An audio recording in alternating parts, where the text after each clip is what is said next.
Welcome to my virtual campfire. I'm Crystal Kelly. It is times like these that our ancestors would have started telling stories around a campfire, searching for meaning in our existence. We all have our Corona stories to tell. Think of our phone as the warm glow of a virtual campfire. Each week, listen to stories from all over the world about how we, as humans, fit into the vibrations of Mother Nature and the universe. Collectively, let's co-create a future through conversation and storytelling and music. With love.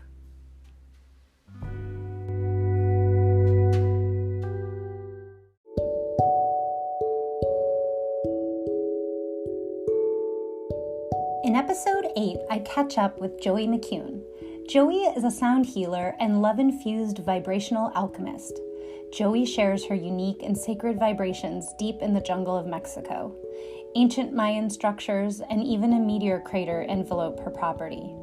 I listened to Joey's heart-filled stories about manifesting her dream life and living her highest soul purpose. We talk about light beings, blue floating orbs, UFOs, and much, much more. Follow her Instagram at Sound Healing Tulum for pictures and videos worthy of National Geographic.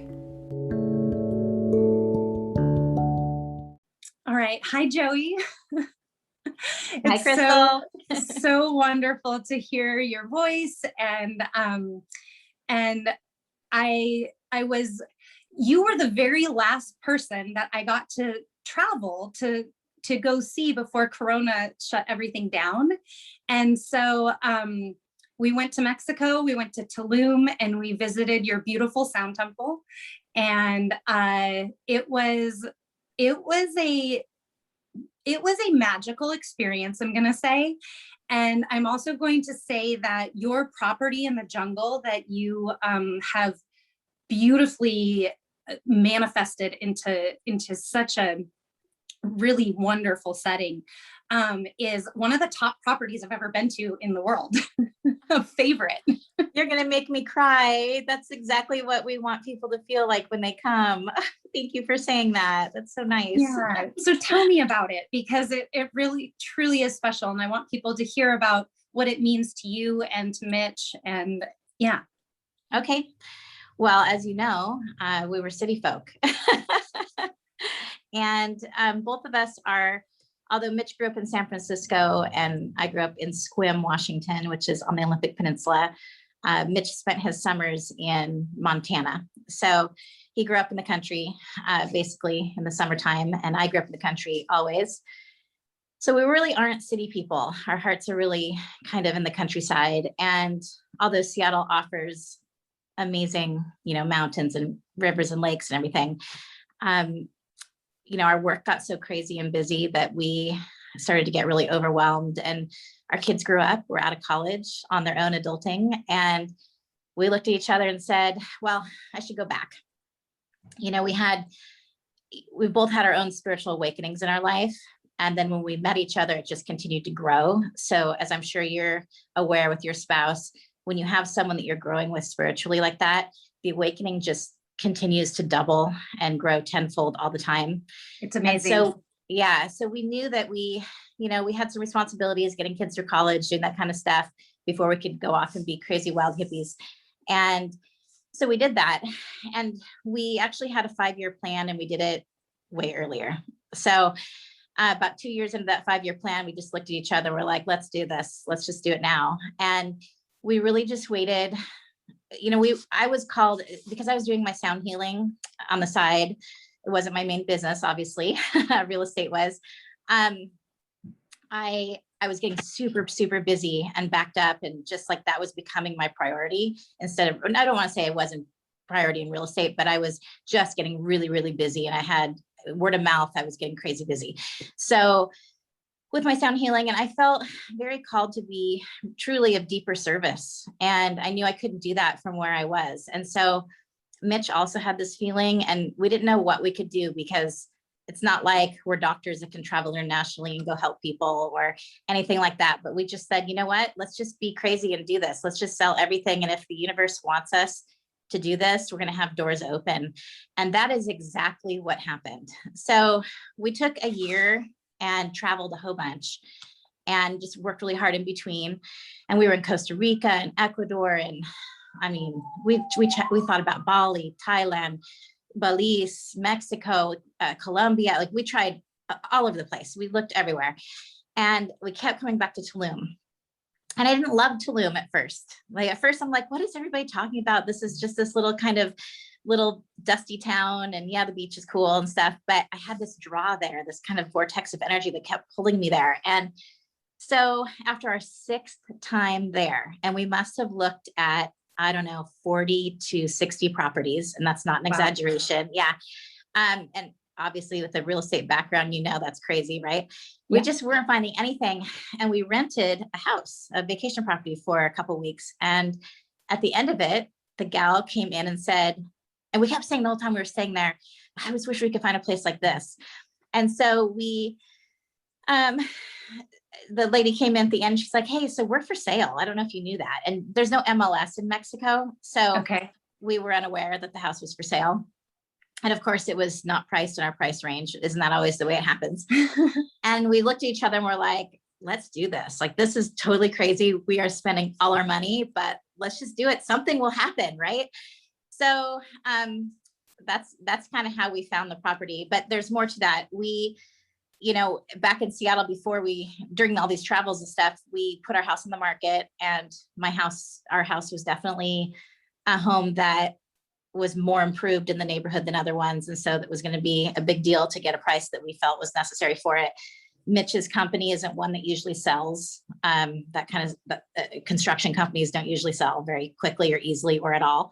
And we just kind of threw it out there, and both sold immediately with multiple offers. And it was sort of like doors started opening, and the journey just sort of aligned. I mean, we kept going places and thinking we were there, and then, really meditated on that and felt that wasn't correct. And long story short, we fell in love with this property in Tulum. So many, many doorways open and closed for us to get there. And by the time that we settled on that property, we just knew it was the place. And as you know, there's a cave on it, and there's a cenote there. When we bought the house, it was just the house. There was nothing else there. No outdoor tea house, no store, no studio. Was the pool there? Because the pool is really cool. Yeah, the pool was there. So just the pool in the house, that was it. And we were told that the cave, there's a really cool cave down there. We went in there. It was just kind of dirty and dusty and rocky and like limestone. And it was really cool. I felt the energy, and I kept saying, well, we can do ceremonies in here and stuff, but it wasn't there was no condition that, it was just a cave. And although I loved the energy, and Mitch really loved the energy there, we decided, okay, well, we'll just figure something out. So we bought the house a year and a half into owning the house. And this is a cool story. I had a friend visiting, a shaman from Peru, and we were down doing some really deep journeying and work and drumming, and in the cave, and we're on day 3. And a really cool turquoise cobalt blue-ish bird flew in, and it had this long tail feather with a plouf on the end. And it flew to the very, very back of the cave. And this cave is enormous. I mean, we're talking like 40,000 square feet. So it's huge. Yeah. But it was dark, nothing. We never went back there because it's a little scary. You're literally in the Yukon jungle. And I'm just sitting in the front of it. And so I realized when the bird flew out, it didn't have its tail feather, this long, cool thing. And so I'm like, oh my gosh. So I grabbed a flashlight and I started looking in the back of the cave, and I just kept going and kept going. And I don't know what I was doing, because I was usually pretty scared of the stuff that you find back there. And I saw this tiny little puddle that was like 8 inches across by maybe 12 inches, like an oblong circle. And there was a fish in it. And so I knew, and that's where the feather was. And so I knew that there was the underground river system was connected, and that we actually had a cenote. So we thought we had a dry cenote, but in the end, the earth base of the universe led me back there. I mean, nature flew back and literally showed me the spot. And so I was going, oh my God, this is so cool. So I ran up to tell Mitch, and he comes down and he's like, what are we going to do? And I'm like, I don't know. Long story short, coronavirus hit, and we had nothing to do. We were in lockdown at the house in the jungle. And so Mitch just started digging manually. Wow. And we hired some really awesome men. There were about 6 men, they're local Mayans, and they were helping to build a rock wall at our house. And we pulled them off that property and we said, we're just going to start digging. And you can't get heavy equipment down there. You can't, No, I yeah. mean, this, not anything you can do like that. Yeah. Yeah. So yeah. It's very remote feeling. I think I remember we drove down a dirt road for, how long from the main 5 road? miles. We're 5 miles into the jungle. Yeah. Yeah. Like when you don't know where you're going, like, and especially the kids the kids are like, Mom, where are you taking us? Like, I tend to live on the edge, even with the kids in tow. And so, it was one of those like magic things where I'm like, I'm not telling them very much information and just saying like, hey, just trust me on this one. Trust me. I know you guys are going to have fun here. And, and we end up like magic, like in your place, like right when we got out of the car, I looked at the kids' faces and all 3 of them were, well, all 4, because we had our foreign exchange student with us. Right, yeah. They were just ear to ear grinning. And I was like, oh, this is awesome. Oh, thank you. Well, he just sat down and meditated for weeks before he came up with a plan. And then he did that throughout the entire process. So really our cenote cave was a spiritual formation for him. Yeah. And I can take 0 credit other than helping to find the puddle that told us, because you don't have a cenote unless it's connected to the underground system, because you have to have an inflow and an outflow for it to work. Yeah. And it has to be natural. You can dig down and hit a water source, but it's just going to be a pond, Right. So anyway, he the Mayans showed him how to use fallen trees that were naturally fallen, and they made cranes, and they used ropes, and they pulled up rocks, and every ounce of dirt and sand and rock and anything that was pulled out was used to build up all the different levels and everything. And he created like the before and after pictures are like something you've never seen. I mean, it's amazing. And so now we have this really tranquil piece of heaven. I often feel like I live in the Garden of Eden because we hang out down there, or even just up at the house. It's incredible. I mean, it's just a really, really peaceful place. So the earth, I think, gave back to us. And it did that because it knew we were here to be of service to others. And now we have lots of exciting things planned for this cave that we haven't brought out yet, but it's going to be a really cool experience for people, probably in about a year, because we are still building out a lot of stuff and we have a lot of infrastructure to do. But yeah, it's a pretty special project. It's an amazingly special project. I'm completely glued to your Instagram. I look at all your videos, and I'm sending you love from Seattle all the time. It's thank you. It's a really cool project. Another thing that you're very talented at is interior design. And I think you're the first designer I know who has remodeled a cave. That is so true. And wait till you see the stuff that Mitch is making for it. The furniture's so awesome. You are like HGTV on steroids right now.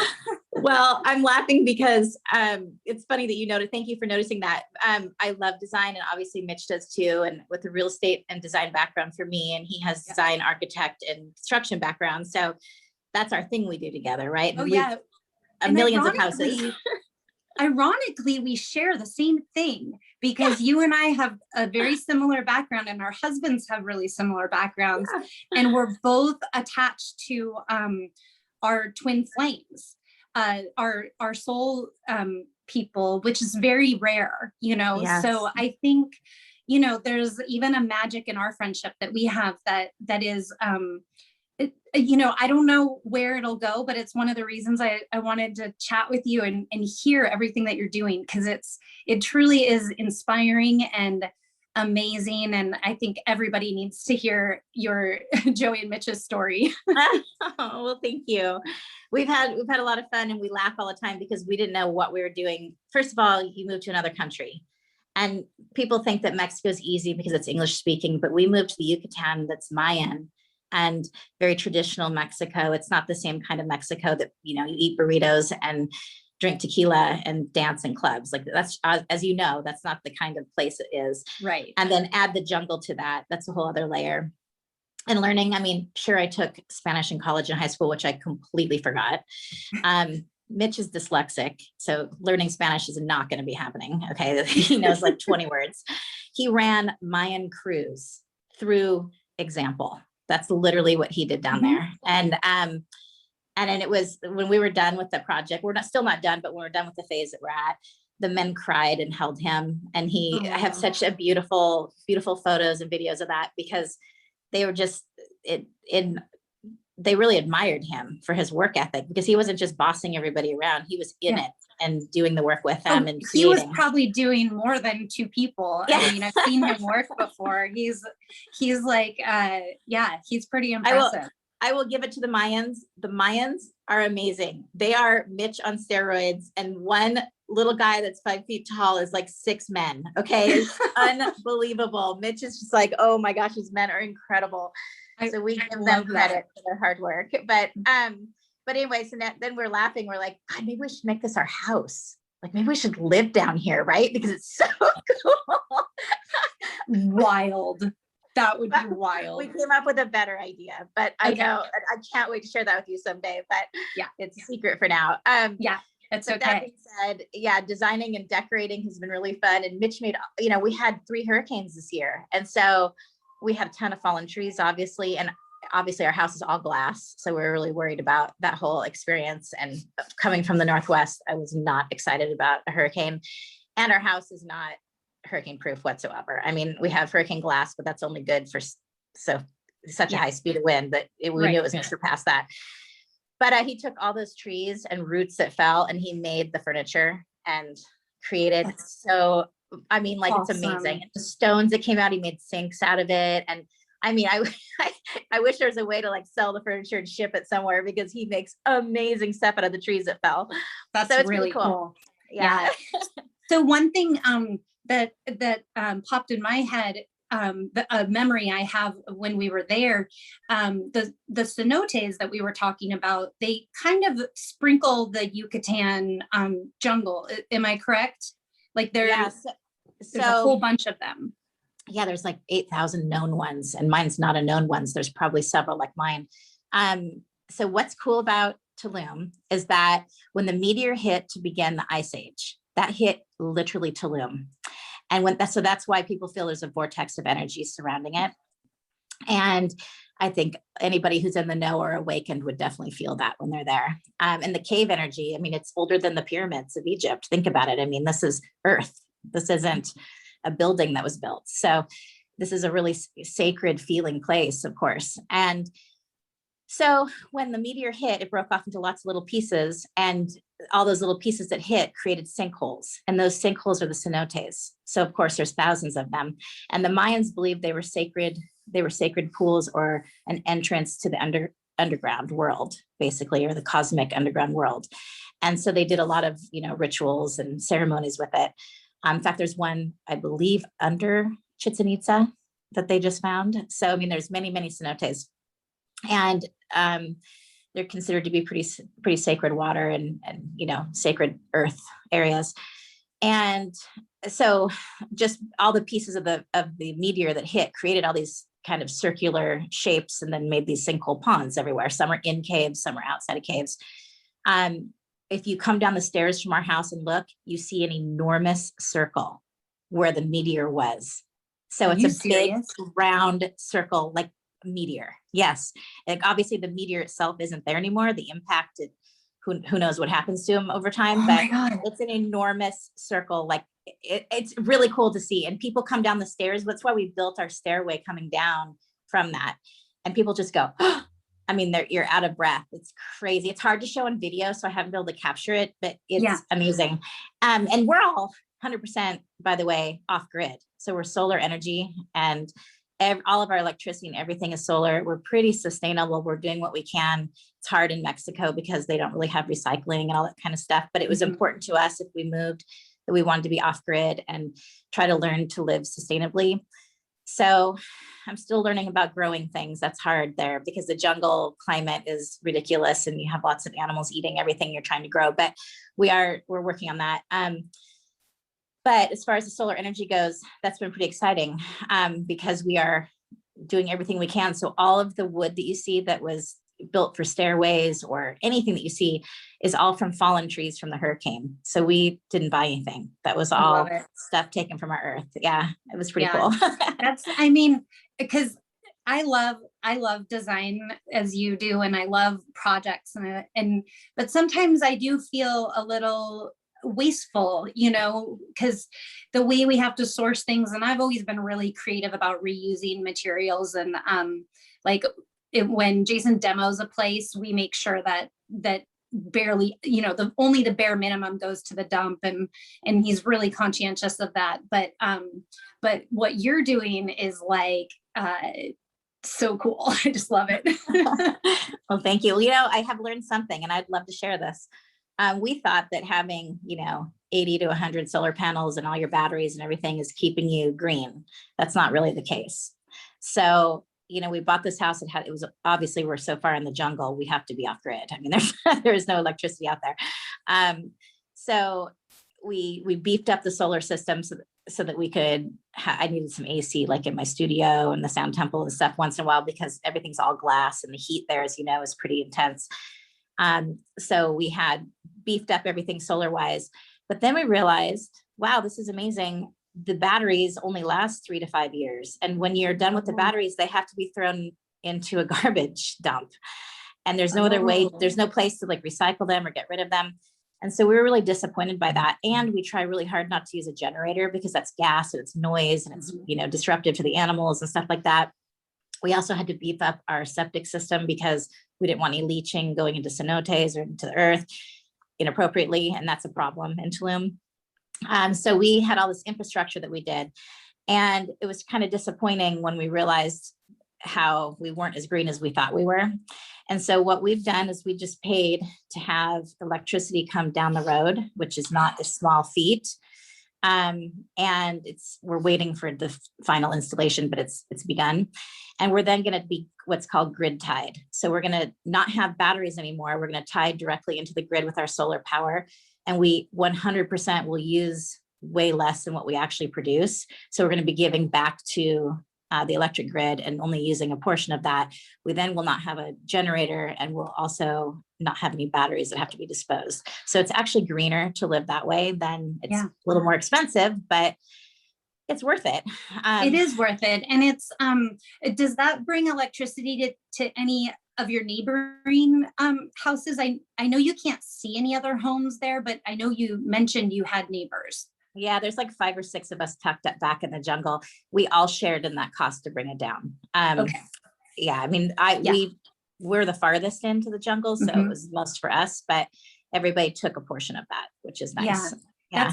And I think that I think it's really smart, because it's pooling resources. I mean, I know a lot of times people use the term off grid, and they, like you said, think that they're doing the right thing, but sometimes sharing resources is actually, better. Our ancestors, or the Mayans that you're living near, they had a village, and the village supports each other. And so, sharing in electricity is, I think it's really cool that you guys realize that. We are like Tarzan and Jane out in the jungle. I mean, all of us are. Anybody who wants to go live in the jungle 5 miles in is definitely an adventurous person. I mean, we have jaguars and pumas and tarantulas and boa constrictors and amazing wildlife there. Unbelievable amounts of wildlife. I mean, it's shocking. I sometimes think I'm watching National Geographic, but instead I'm actually just living my life there. It's insane. And so speaking of community, yes, we are all very communal. And, our water is, the one beautiful thing about this part of Mexico is that our water, the cenotes are really close. The underground river system is close to beneath the ground. So our well is hardly even deep. And all of our water that we shower in is cenote water. Our entire house water is cenote water. Our pool is cenote water. So we have this beautiful sacred water going through our plumbing. I mean, it's incredible. And so we have to take care of it. And so do our neighbors. We have one neighbor that's an organic farmer, and they have to go extraordinary lengths to keep the ground from seeping in all that fertilizer and the natural stuff that they are using, but it could really damage the water and everything. So everyone has to do their part. And that's not always the case. We happen to be fortunate where we live. But yeah, you're right. Community is everything. And we're all sharing in all of those natural resources. So important to be like that. Yeah, it is. And it's so awesome to hear because the water is sacred. I mean, we are mostly water, and so is the planet. And so if there's our basic elements, we need to make sure that we all have clean water, and the holy water, that brings it, up to another level. One thing that I found fascinating about the cenotes is that they're all connected, like underground. And I'm wondering so if you imagine this meteor coming down that's so hot, it's like molten lava, and then all those little pieces go out and make the cenotes, is it that they're burning down in the ground and then they're burning towards each other? Do you think that's how that happened? Or I think it's, I don't know, honestly, but my guess is that when they landed, they implode, right? So that's why the meteor's not there anymore, is my guess. It was hot and exploded, created this dent or this indentation or cave or whatever it is that it created. And because the river system, the underground river system is so much, it's not very deep down under the ground. It's pretty shallow. Gotcha. So it's interconnected to everything. So divers come from all over the world to dive this river system because it's either the largest or the second largest in the world. I want to say it's the largest, but I'm not sure. And so I think that's why they're all interconnected, is because it's the actual earth that we're standing on isn't that much higher up than the underground river. So that's probably why. That's my guess. Yeah, no, I was just trying to figure that out in my head of like, how did this happen? Because that meteor just changed the entire course of Earth, Oh, yeah, it did. And then of course I don't know. I mean, when did I ever think in my life I would know about cenotes? I mean, I just randomly have a house that has one now. So It was something fun to learn about and create and, work with the natural. I should say this too, for anyone who's listening, we didn't just make a fake cenote. We had water. We just dug down, opened it up and allowed that water to filter up and fill up naturally. So, so it is a gift from nature for sure. Oh, it is. It is. And, I think I'm sure that cenote at one time what actually was full of water. It's just that, all the rocks and everything just kind of fall down and the hole gets, plugged. But that's why that bird led you to that spot. Well, so I learned a couple things. That bird apparently only goes to where there's water.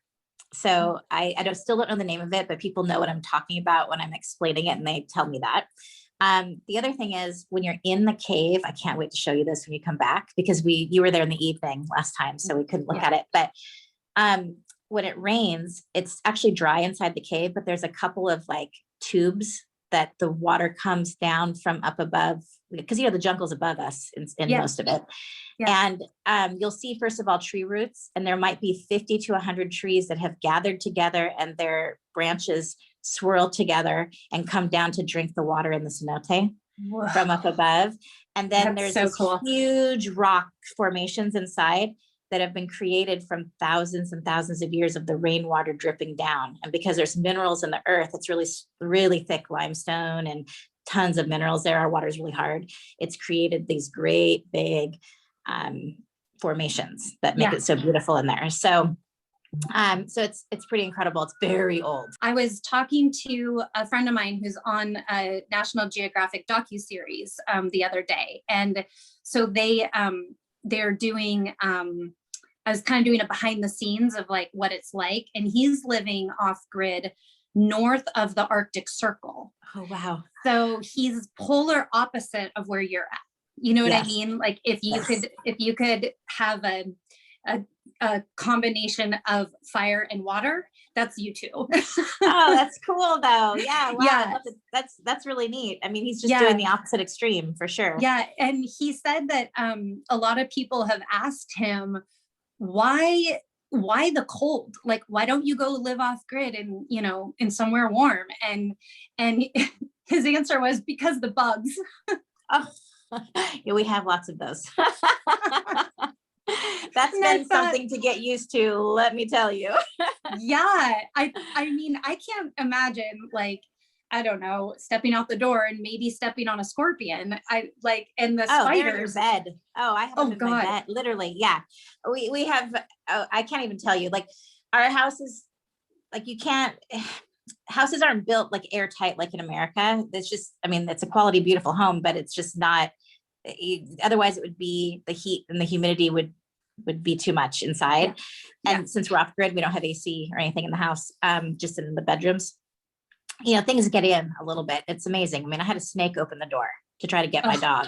I had a boa constrictor tried to land on the dog from the tree and scared it away. And then 2 nights later, we weren't home and we came back and it was opening the screen door, trying to get in because it knew that nobody was home and the dogs were inside. It's a littler dog, right?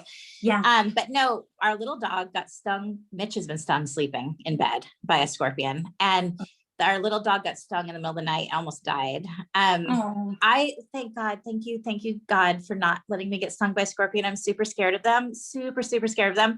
But everyone around me has been stung and they've survived and it's totally fine. But I am petrified of being stung by one. So I try to save them because I figure my karma needs to be really good for them not to get me, But no, it's pretty funny. But no, we have a lot of wildlife that's just in your face. I mean, we have jaguars that we hear making their sounds going past the pool at night, and we sleep with all our doors open, just the screens, and then they spray around the house so you smell it. It's like a giant cat. I mean, like, what it is. Oh my God. Yeah. And we, the monkeys that come through, sometimes they get eaten. You hear it happening like right outside your door. And I mean, I don't let the dogs out. We have 4 rescue dogs and 2 rescue kittens that I found in the jungle that might as well have been jaguars because my arms are still scarred from trying to capture them. But anyway, we do not let them out of our sight. If we go outside with them always, because your animal will go missing pretty quick. But it's safe. It's just that, dogs are like, who are you? And a tarantula is there and gets stung in the nose because they stick their nose on it, things like that. Yeah. So I want to hear a little more about your sound healing, because it's something that vibrations are something that I think about a lot, that are in our everyday lives. And just since Corona, I've and probably inspired by you, I bought some singing bowls and I play them with 2 of my friends, and we always feel so good afterwards. And I know that you've studied it, and I just would love to hear more about how sound healing works, and just tell me about it. Yeah, absolutely. And I'm honored that you got some bowls after knowing me. That makes me happy. So basically, as you mentioned prior, our bodies are mostly made up of water, right? I've heard 70%, 75%, 80%. I don't know what it actually is, but we're mostly made up of water. We know through science and studies that water is affected by vibration and frequency, that it actually can change the DNA, the cellular structure of the water on a molecular level. And so I think I told you guys when you came to visit, there's a Dr. Emoto, who's no longer alive, but he did huge studies on this and has several books out where he would take water droplets and you would say, I love you to the water droplets over and over. And then they would take a photo of it under a microscope and it would form into this beautiful crystalline structure, like a snowflake kind of. And then you can take water and say, I hate you, and mean things and horrible things to it. And it actually remains in a blob form and doesn't actually turn to the crystalline structure. So your intent and the power of what you're saying, the frequency, the vibration, all of that really matters to water. So with this knowledge, that, that's kind of the basis for sound healing, but it goes deeper than that because, there's Himalayan bowls, which are metal, which are beautiful. Of course, I've played those before as well. I am called to play the crystal bowls and the gongs. I choose planetary gongs and crystal alchemy bowls because, so there's basic crystal bowls that are the white ones, right, that you see out there. And those are kind of the basic ones. They're tuned to different chakras and things like that. So you can play those. Those are sort of, in my opinion, the beginner bowls. I think they're lovely. I own them. I play them. There's nothing wrong with them. But that's what I started with. So I consider them my beginner bowls. And that's what I got. That's what I bought. Yeah. Yeah, they're great bowls. And Then there's the next level, which are the alchemy bowls. And alchemy bowls are infused with different alchemies of healing crystals. So when you think of rose quartz and amethyst, those are both, their healing modalities are known for emotional healing, heart-centered love healing, divine love, emotional healing, those kind of things, right? So every crystal is thought to have a healing modality. Tiger's eye has something, gold has something, whatever element or crystal has some sort of healing modality to it, a property for it, so to speak. And so when you have crystal bowls infused with these different healing crystals, then the vibration that's going to emit from these bowls is like a prescription from a pharmacy for somebody, right? Because it's going to emit these beautiful vibrations and tones and frequencies of whatever healing modality is mixed in and alchemized into it. Mm-hmm. So for me, you came as a group. It's hard for me to assess a group, obviously, ahead of time. Mm-hmm. If I have a one-on-one or a couples private session, then I have you fill out a kind of a questionnaire so I can get a deeper understanding, and I meditate on that. And then I pull bowls from what's needed, sort of like a pharmacy prescription sort of thing, mm-hmm. right? And then I play the bowls accordingly. It still works for the group because I just channel that and work with those bowls that work. It's just that I get to go a little bit deeper when it's a smaller, one-on-one kind of thing. It's more intense. Right. That being said, so when you're playing the bowls, you're emitting these beautiful vibrations and you're taking someone into their theta state. And the theta state is like when you're in a massage and you're super relaxed and you're kind of half asleep. Some people fall asleep. That's your most active state for healing. And so a lot of times people say, oh, you're a healer, you can heal me of this, that. And I say, no, I can't heal you. That's not what I do. What I do is I set the space for people to heal themselves. And so I take you on a journey, and when it's uninterrupted and the intent is there, we can go really deep into that journey. And sort of, for me, I take people into a trance-like state and we enter sort of a portal together when it's intense and one-on-one. And we go into it and journey together through the vibrations and the frequencies. And what that's doing is it's raising your vibration. Sidestep to the gongs. Planetary gongs are amazing. I started with the bowls, went to the alchemy bowls, and then discovered the gong. And the gong is believed to be the sound of creation, literally the first sound that was ever happened in creation. And when a gong is well played, and believe me, there are many times when bowls and gongs are not well played, but when the intent is there and you're played and you're in the trance-like state that's very meditative and relaxing and you're deep like that, there really is nothing else like it. So the gong is more of a they're tuned to different planetary vibrations and frequencies, and then they're really a deep like creation feeling that you're getting from that. When you started playing the gong during ours, I felt it very grounding. It wasn't a sound I'd ever heard before, not the way that and it took, it took me a second to absorb what that was because it was like unknown. It felt really grounding to me. I don't know. That was just me. So some people come just for gong baths, alone. So they both do their own thing. I like to mix them so you get a little of both. I think it's different for everybody. I can see where you would think it's grounding though. It's a deeper resonance for sure. And then the bowls to me are more of a cosmic, angelic feeling, That's exactly how I felt. Yeah. I loved how you pulled those together because I've done other sound baths, all over the world. I've done sound baths and I have never, you're the first person to do a gong in a sound bath that I've been to. Yeah. Wow. Well, and I play 14 of them. So it's pretty intense, of course. And every sound bath is different. Sometimes it's real quiet. I mean, I can kind of feel what a person can take. Sometimes it gets louder and I crash them a little bit and I bring up more dissonance in it, which is actually doing the work. And yours was, you had a young child with you also. So It's hard to completely 100% go into that space. But, and even though she was busy and doing her own thing, she was still getting this beautiful vibration sent to her. So, and she was probably energized from it, although that's rare.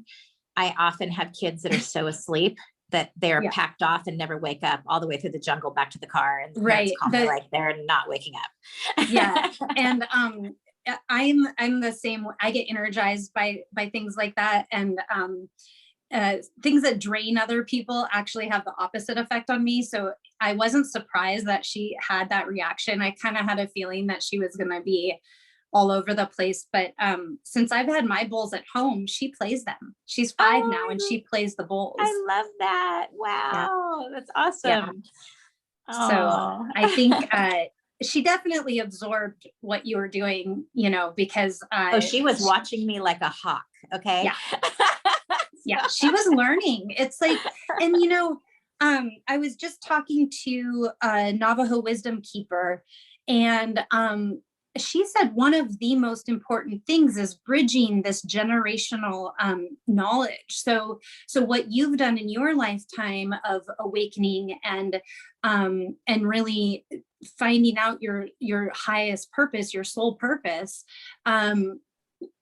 we can pass that on to the next generation, and they can learn it younger.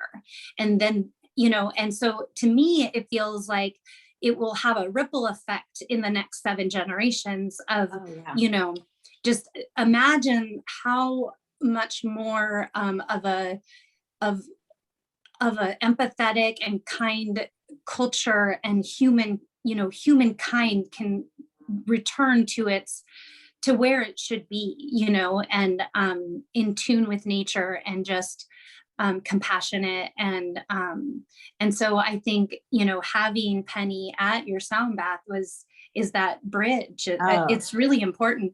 That's why I travel with the kids. I have goosebumps. That's how I feel. And that's how I raised my kids also. I mean, if there was an argument, they held the shaman talking stick, and it was their turn when they held the stick. We drummed, I had crystal bowls, I had metal bowls, the Himalayan bowls. We worked with crystals. There was always, plant medicines, all sorts of things that we did together as a family. And we traveled the world, and we saw, amazingly spiritual places with high vortex energy. And all you can do is open the door and show somebody and teach empathy through and kindness and love through example. And then it's up to them on their own journeys. But I know that it has made a difference in my kid's life. I mean, I have a son who's a businessman who works in DC as a consultant, but he is the most empathetic, kind, wonderful, loving, high vibrational businessman ever. Like I'm just so happy with his decisions in life and who he is as a person and a human being.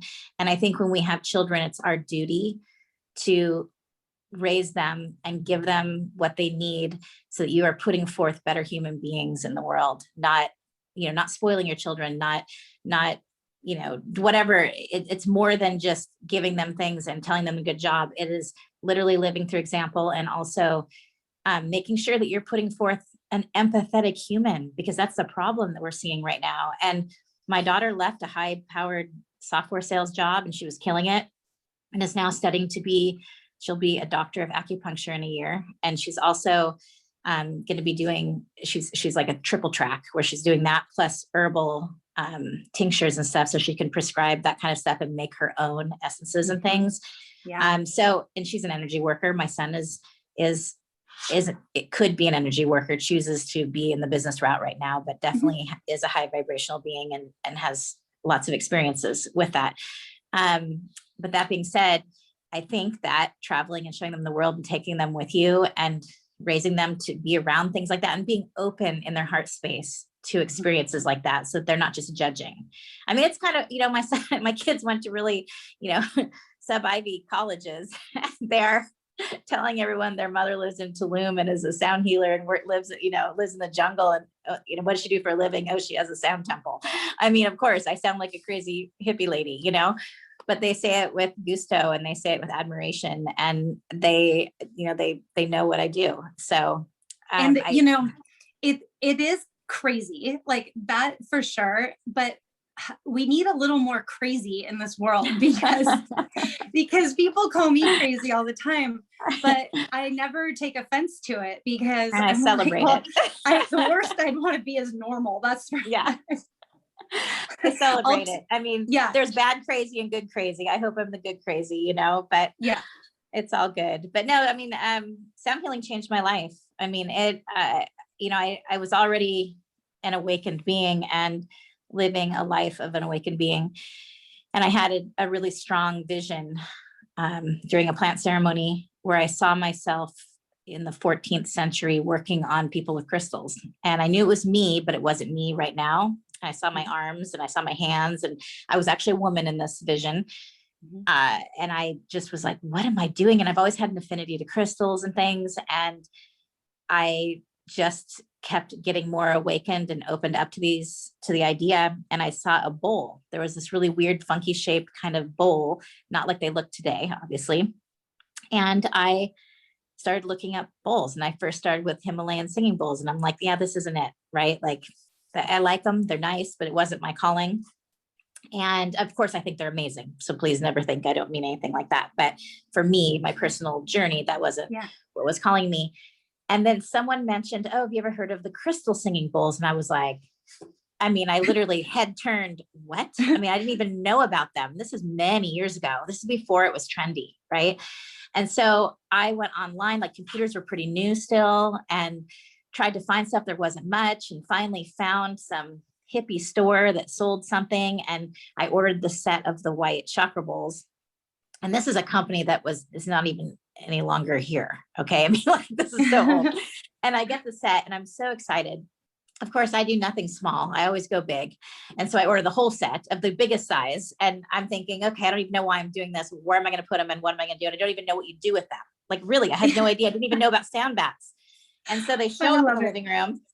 And I remember I was unpacking them all, and Mitch came home and he's like, what are you doing? And what are these? And I was like, you know what, give me 10 minutes and then I want you to lay on the couch. And I was like, so excited, or lay on the ground. And so he comes back in and I have no space in my living room, and these bowls are everywhere. There's 7 of them, one for each chakra. And I lay them on the ground. And the second, Crystal, that I hit that bowl with the wand, my life changed. Yeah. I had this ancient remembering. I mean, I can cry explaining it. I played for an hour and a half straight. I never stopped. I knew exactly what I was doing. It was literally like my arms and my hands and my heart and my soul were just going. And I cried when I was done. It was a beautiful experience. And that began my journey with that. And I remember Mitch sat up and he goes, wow. And I was like, wow, we both what was that? It was crazy. And, I mean, I forgot to mention, by the way, computers have silicone and watches have quartz crystal. Those are transmitters of energy. I got sidetracked. That's another reason why it's working to transmute this energy. It's directing it when we're playing the frequencies and stuff. So not only is your body made up of water, but that's how you're sharing the frequency and the energy exchange. That your story literally gave me goosebumps all over. Like,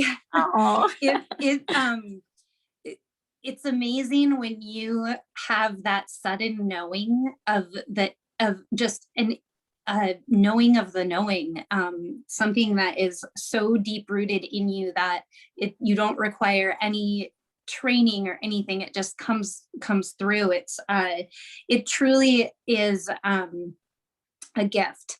And I'm so happy that you've tapped into it, because now you're sharing it with the world. And I know you inspired me, and I'm sure you inspire tons of other people too. And I think that if these vibrations can keep amplifying and getting bigger, I think what we're on the precipice of right now is a massive creative revolution where lots, I'm imagining thousands and thousands of books get written, and hundreds of thousands of paintings are made, and dances, or whatever inspires you, whatever taps into that for you, because I know everybody is different. And so I see this as really the dawn of a peaceful existence. Oh, I think it's that, absolutely 1,000,000%, but I think it goes deeper.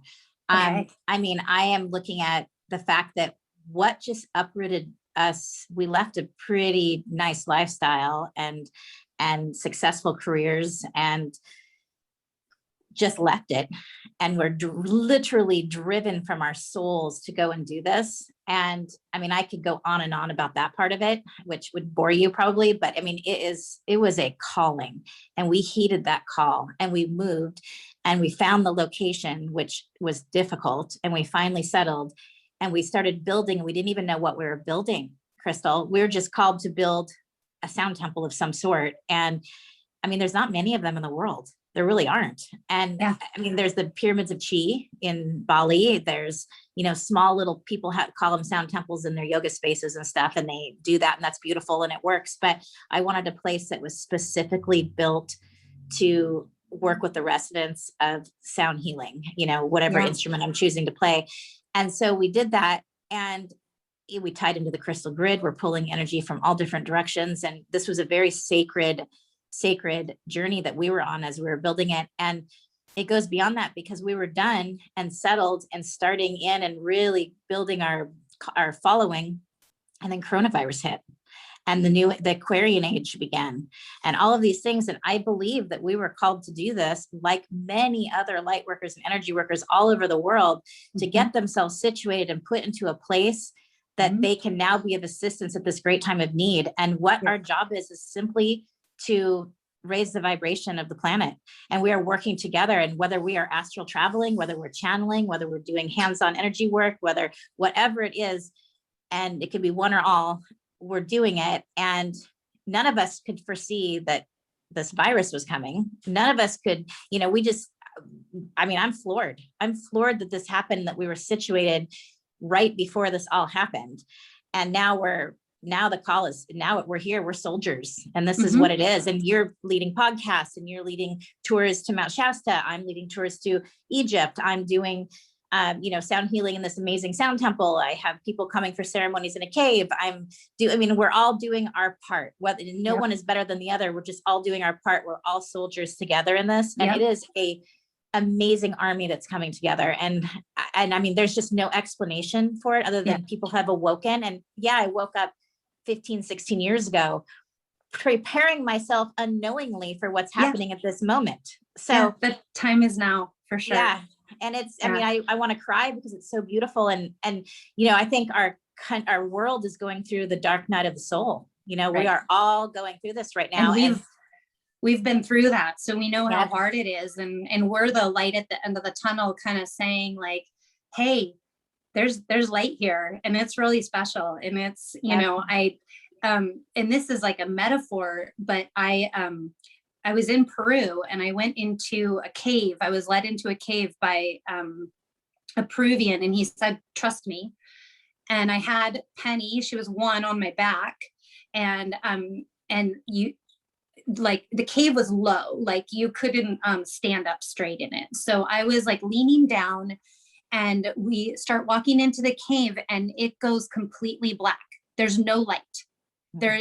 We're so deep in there that you can't see any light. And I almost had a panic attack, but because I had Penny on my back, I was like, no, I have to stay calm. I have to stay calm. I can't let her see, I can't let her think this is scary.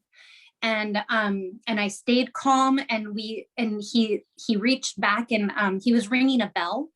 And then he reached back and kind of felt to make sure that everyone was coming, but he wasn't talking. And we go a couple more steps, and I could see one little tiny pinpoint of light. And I was like, okay, everything's going to be okay. And we kept going towards that light, and we ended up on the other side. And it was like the sun was brighter, the grass was greener, it was amazing. And I just looked up and I was like, oh my gosh, this is such a beautiful life. This is amazing. And I feel like that's what we are right now. I call all of us like a big dream team, and we're like this global team working together. We're doing our own thing. We're making where we are the very best that we can do and be. And that is radiating out. And especially when you're in a high vortex place, like where you're at in Tulum, it's what you're radiating is actually getting bigger and bigger, and we're all feeling it. It's compounded. It's amazing. I feel like that too. And I know that I know that the work that everyone is doing, I mean, it's growing. I mean, there's just more soldiers. Every client that comes to me is like, yeah, I'm having this awakening. I'm in this new, I don't even know what to do with my life. And it's like, wow, one person, two person, three person, four person. I'm on, Yeah. 150 people now or something that are coming because they're just being woken up. And this is Yeah. what I offer, I think, is a beautiful way to come and relax. And you should have no expectations. You just come with open heart space, and you can journey deep, or you can just relax, right? So there's nothing scary about it. It's not like jumping into an ayahuasca ceremony or something like that. It's I'm on vacation, but I'm interested in some holistic or spiritual healing. And so I want to, experience something fun because I'm in Tulum, and they come, and next thing you know, they're like, I'm coming tomorrow and I want to come next week. And then I'm going to come back and see you in a month. And I literally have people like that. And I'm helping them with their awakening. It's just literally their vibration is changing. I have people tingling. I have people crying. I have people coming out of their shell. And I think also, for my sound baths, I do the floating sound bath, which you're hanging and suspended in those hammocks, which can be so much like a womb when you're, especially on a one-on-one or in a couple's journey, where you're in that, and you're in your own intense journey. That it's kind of like a portal, and then you're transmuting while you're in it. So when you come out at the end, I have people that can't get up for 45 minutes sometimes. Oh and my so gosh. so I'm helping them out, and they're just like, what just happened to me? So, I mean, it just depends on the person. And sometimes they want to lay on the ground. I have people say, can I stand for the sound bath? I'm like, if you want to stand, you can stand for the sound bath. Totally fine. I would like to get into my relaxed space, but some people just need to feel that vibration. They want to stand in front of the gongs. I have a guy who comes to me and wants me to circle the gongs around him, and for an hour, just have the gong energy hitting him. So everybody has their own thing, but it's interesting to see how many people are just joining the tribe right now. I mean, it is, and crazy is not really crazy anymore. I love that it's becoming trendy. I love that sound baths are something that you hear about now. When I first told people I was playing crystal bowls, they're like, oh, you're clanking on these. Like, nobody knew what a sound bath was, or what sound healing or sound alchemy or any of it is, So it's been pretty cool to watch, over the last 15 years, what is changing in this world. And by the way, I feel like I should say, yes, I had this remembering, and I don't ever want to come across like I had ego. And oh no, you don't at all. Okay, good. Because I did take classes after that. I'm like, I better make sure I know what I'm doing. Right. Oh yeah. No.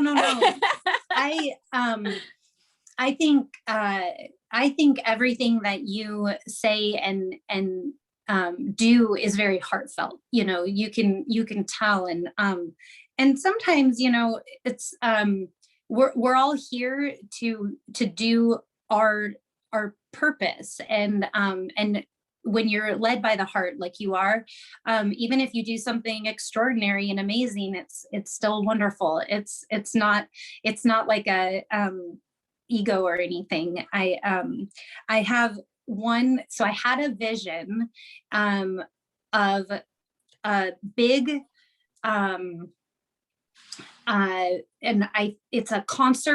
it's a concert world tour, and I think that there's going to be a lot of musicians called to play in this concert, and before the concert starts, I want it to be a big meditation, and where all the musicians would participate, the audience would participate. And I love that idea. Isn't that cool?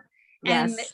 And even everyone like at home that's not there, all over the world, can have a global meditation. And we did this in 2010 when I went to Altai, and we did it online. So there were over 1 million people that meditated at the same time, but this is different.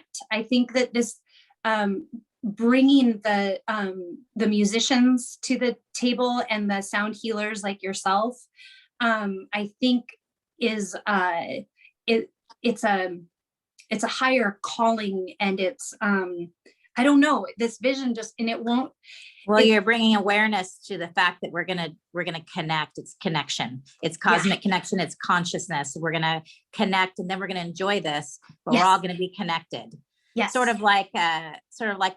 What I call the cosmic amphitheater in an ayahuasca journey. At the very end of your journey, after you're suffering and you've purged and you're in that beautiful floating space of consciousness.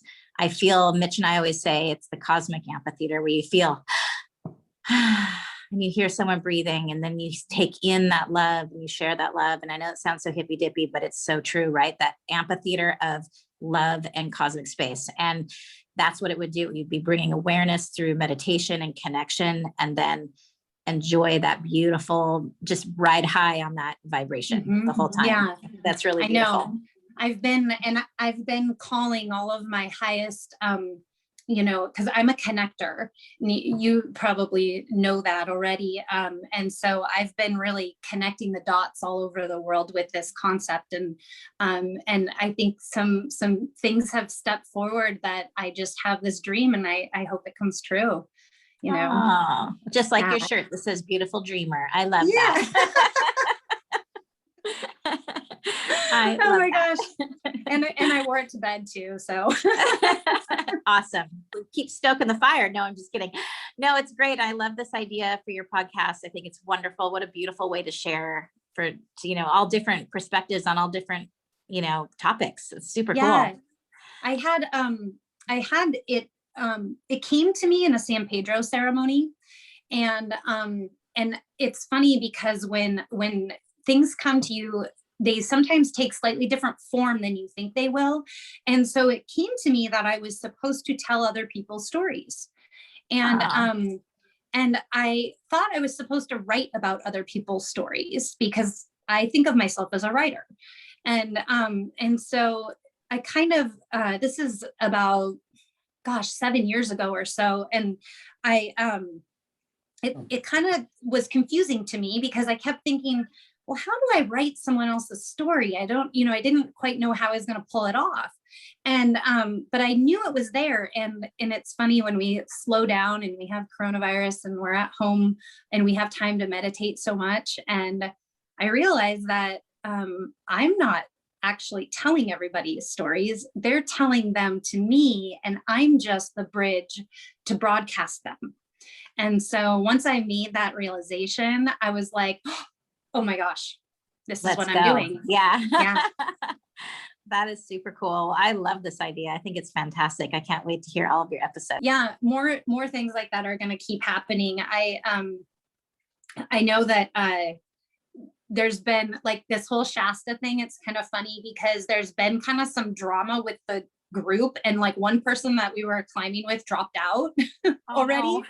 So I'm like, I wonder what this is going to end up being like, so I don't know. I'm just going with it though. I have no expectations. I don't really, you know what I mean? Like, it's like, if it goes good, cool. You're going to see a UFO or something cool. Shasta's fucking awesome. Okay. I am hoping. I mean, I have traveled all over the world, and I would say that Shasta and Egypt and where I live are my favorite. Like, I'll take Sedona, sure. I do like Machu Picchu. Machu Picchu is pretty phenomenal too. Peru, of course, is up there. But I mean, I've been all over the world to all sorts of places, and I mean, Shasta is pretty cool, but you have to be open to feeling that energy. You can't just go there. Like, a lot of people go there and like, well, I don't feel anything. Well, you're not open to it. And I don't know, it's like a timing thing, but Shasta right now is like a huge energetic portal is like starting to open, and it'll be fully open when I get there. And so I'm really excited. I don't know what like I'm envisioning. I hope that I really touch base with some high vibrational beings. Crazy. But have you ever been to, is it Etsy, ETCI, Eddie? It's that area near Mount Adams where it has all the UFOs. Yeah. Actually, that's a cool place too. I have a picture. This is so crazy. So I was with my ex-husband, and we took a picture of like him, like I took it. This is back when there were like pictures. Took a picture with him, and then we switched and took it with me. And so it was the exact same angle, the same, we just switched places. And above his head on his picture was a little saucer looking, it looked like a cloud because I think it was moving so fast. And then on mine, clear blue sky, there's nothing in sight. So the mountain opened up and took in a UFO. Yeah, that's what they do. They hide with the clouds. Yep. That's a trip. It was so crazy. And the pictures were taken seconds apart. You know what I mean? And this is back when you like develop it and you get it back, and looking through the pictures, I'm like, wait, do you see this? And he's like, that looks like a UFO. I'm like, yeah, it was so wild. Crazy. Awesome. Speaking of, and I'll let you go because I know you're busy, but speaking of weird stuff. So I connected to the crystal grid in my studio when we were building it, and pulled up that energy. And as we did that, I knew we were anchored in, because now the ants that come in swirl in circles, and they do that. And now like when I was in there with the dogs and I didn't have I'm so mad I didn't take a picture. I didn't think of it because I've done it a million times. I was in there and I blew out the candles after a ceremony, and the dogs all ran down to see me, and we're in there. And I turned the lights off because, it was all candles. And I turned my camera on, and I hit video instead of photo by accident. And so I didn't have a light. It was just the video on. And I turned to look, and the orbs were all over my dog's heads. And the orbs were coming at me like coming at me, like they love the sound back. And this used to happen to me in my home here in Seattle, where I would have orbs visiting, and they loved the dogs and stuff. So I went down to the cave, and I haven't been able to get it dark enough down there because we have lights all the time, so we don't get bats, but I need Mitch to cut the lights because we've caught them on video a few times. But and we're talking like blue orbs, not like things from your camera. This is totally different. Yeah. And they come in. I had them in Egypt too, when I was in the pyramid and stuff. So I mean, it does happen, but I know that we have orbs and like special little beings visiting, and they're like, we like this vibration. We're here to like support, That's awesome. It's been crazy, but you'll probably see stuff like that on Shasta, I'm sure. I think so. See you soon. Bye. Thank you so much for your time. I appreciate it. I hope I see you soon. Okay. Bye. Bye.